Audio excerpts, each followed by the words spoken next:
Hello friends, मेरे YouTube channel फंटोस में आपका स्वागत है। तो फ्रेंड्स, आज हम बात करने जा रहे हैं बंगाल इलेक्शन की।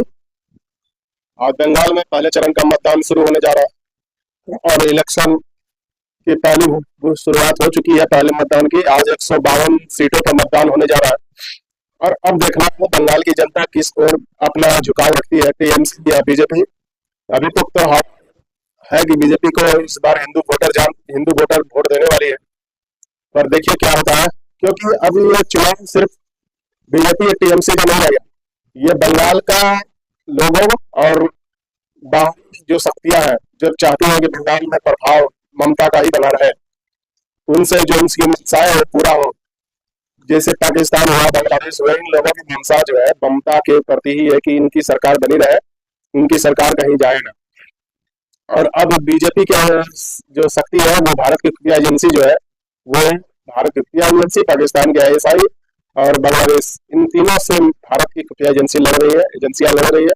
और बंगाल के अंदर अब किस तरह का मतदान होगा, बंगाल में तो चुनाव के पहले से ही सेंट्रल फोर्स भरी गई है, करीब 100 वोटर का एक फोर्स तैनात की गई है, तो आप समझ सकते हैं। और ऊपर से इस बार जो सुप्रीम कोर्ट ने जो कल का जो डिसीजन लिया है बंगाल सरकार के खिलाफ, उसकी भाई कहीं भी मीडिया में खबर नहीं। और बंगाल सरकार के खिलाफ जो भी अभी सुप्रीम कोर्ट ने फैसला दिया, उससे समझ में आया कि भाई बंगाल में कितना बड़ा गहरा षड्यंत्र चल रहा है देश के खिलाफ। जो आईपैक के दफ्तर का छापा पढ़ा गया, उसमें कोई जरूरी नहीं कि वो आईपैक के दफ्तर में जो था कि वो कोयला से संबंधित फाइलें थी, क्या थी उसमें, तो भाई कुछ नहीं, वो उससे बहुत बड़ी साजिश थी जो उस फाइल में थी। इसलिए ममता बनर्जी दौड़े दौड़े गई और उस फाइल को लेकर ईडी ऑफिसर से छीनकर भाग गई। इस बार बंगाल में देखिए क्या होता है। नरेंद्र मोदी जी ने तो बहुत ही अच्छी प्रयास किए हैं, गृह मंत्री अमित शाह 15 दिनों से डेरा डाले हुए हैं बंगाल। और हाल ही में अनुराग ठाकुर का आपने मछली खाते हुए वीडियो देखा होगा। तो भाई अब वोटिंग परसेंट के ऊपर है कि वोटिंग कितनी होती है।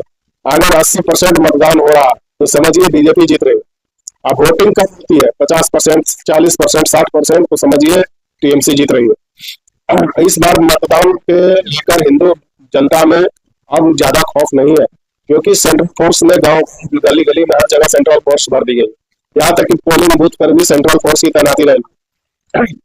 वो जो होते हैं ना, हर पार्टी के जो कार्यकर्ता होते हैं जो बन के जाते हैं पोलिंग एजेंट, वो भी बूथ के अंदर नहीं रहेंगे, वे बूथ के बाहर ही रहेंगे। इससे भाई मतदान इस बार पहली बार बंगाल के इतिहास में पहली बार इस तरह का मतदान होगा जो डर और भय के बिना होगा। और अब देखना है बंगाल में किसकी सरकार बनती है। 4 तारीख को डिसीजन आएगा, पहला चरण का मतदान तो आज होगा और शाम 5 बजे तक में क्या रिजल्ट आता है, कितना परसेंट मतदान होता है, ये देखना होगा।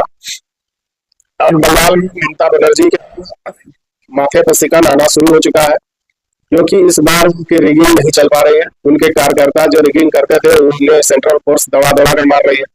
करीब 800 कार्यकर्ता टीएमसी के सेंट्रल फोर्स ने अरेस्ट करके जेल भेज दिया।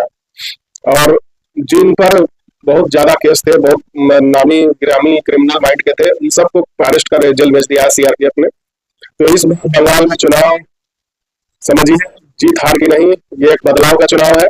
और इस बार ममता बनर्जी को जड़ से उखाड़ फेंकना है बंगाल से, क्योंकि बंगाल अगर बचेगा तभी देश को सुरक्षित रखा जा सकता है।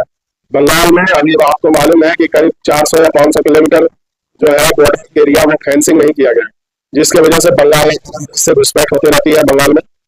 और बंगाल की सरकार बंगाल में जो है घुसपैठियों का एक अड्डा बना दिया है, जहाँ जाति, आय, निवास, PAN card, Aadhaar card, voter card, ration card सब बनाकर उन्हें सौंप देती है और उन्हें बसा देती है।